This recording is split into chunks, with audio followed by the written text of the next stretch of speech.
Jin Qur'on o'qilishiga 1-2 soat, ba'zan 3 soat chidashi mumkin.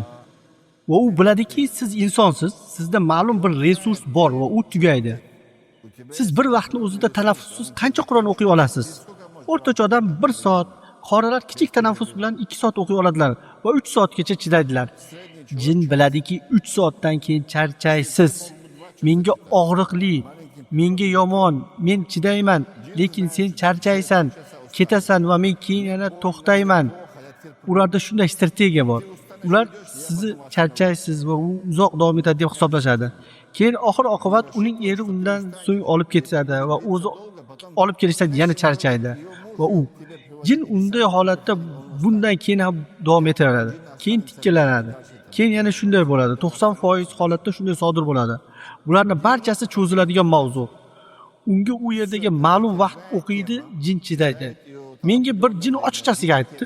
Men 2 soat chidayman dedi. Men aytdim, senga kim aytdi 2 soat deb? Hammasi 5-6 soatdan bo'ladi va biz doimo bir-birimizni almashtiramiz dedim. Allohi birodarlar, ular ko'pi bilan 3 kun chidaydi. Yoki o'zi qabul qiladi, yoki ketadi, yoki o'ladi. Ko'pi bilan 3 kun. Ko'pincha aniq namoyon bo'ladigan jin bo'lsa, uni bir seansda chiqarish mumkin. Agar bu seansni shunday qilsang, o'qilgan zamzamni suvini va o'qilgan yog'ni ichish uchun ichiga sepsang, jin bo'lishi mumkin bo'lgan joyga misvak bilan bosasan. Qo'lingizdagi telefonda Qur'onni yoqib qo'yishing yoki o'qishing yoki 2 kishi bo'lib almashib turishingiz mumkin. Biri o'qiydi, u charchaydi, boshqasiga o'qiydi. Yoki shunday qilib ikkisi bir vaqtda o'zida o'qiydi. Buni 5 soat qiling, 90% jinlar chiday olmaydi. Yoki ular gapiradilar va islomni qabul qilishni xohlaydilar.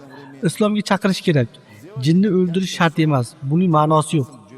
Hamma jinni o'ldirishga harakat qiladi. Jinni nima uchun o'ldirish kerak? Allohning payg'ambari jinlarni islomga chaqirgan-ku. Nima uchun uni islomga chorlamaysiz? U keyin islomni qabul qilishdan, chiqishdan qo'rqadi. Boshqa kofir jinlar meni o'ldiradi deb o'ylaydi. Unga oyatul kursiyni o'qing deb ayt va unga o'rgating. U oyatul kursiyni o'qiydi. Jinlar va kofirlar unga hech narsa qila olmaydi va u Makka ga hijrat qiladi. Makkani farishtalar qo'riqlaydi, jinlar u yerga kira olmaydi. U islomni qabul qilib oyatul kursiyni o'qib Makka ga ketishi mumkin. Ha, u kasal bo'lishi mumkin, tiklanish uchun biroz vaqt kerak, lekin u oyatul kursiy ostida himoyalangan. Ko'pchiligi chiqishdan qo'rqadi, chunki uni o'ldirishadi agar u chiqib ketadigan bo'lsa. U chiqishni xohlaydi, u yerda unga yomon, lekin boshqa jinlar uni yanada azobliroq o'lim bilan o'ldiradi. Qachonki u 3 soatdan keyin 4-soatda o'la boshlasa, u dialogga tayyor bo'ladi. Shunda siz aytishingiz mumkin: sen farishtani ko'ryapsan. Bularning bari qodir zotdan emasmi? Nima uchun inkor qilyapsan? Islomni qabul qil. Vallohi yaxshilab tushuntirsa, men qilgan va o'qigan barcha holatlarda ularning hammasi islomni qabul qilgan. Va siz ixtiyoriy ravishda xohlaysizmi?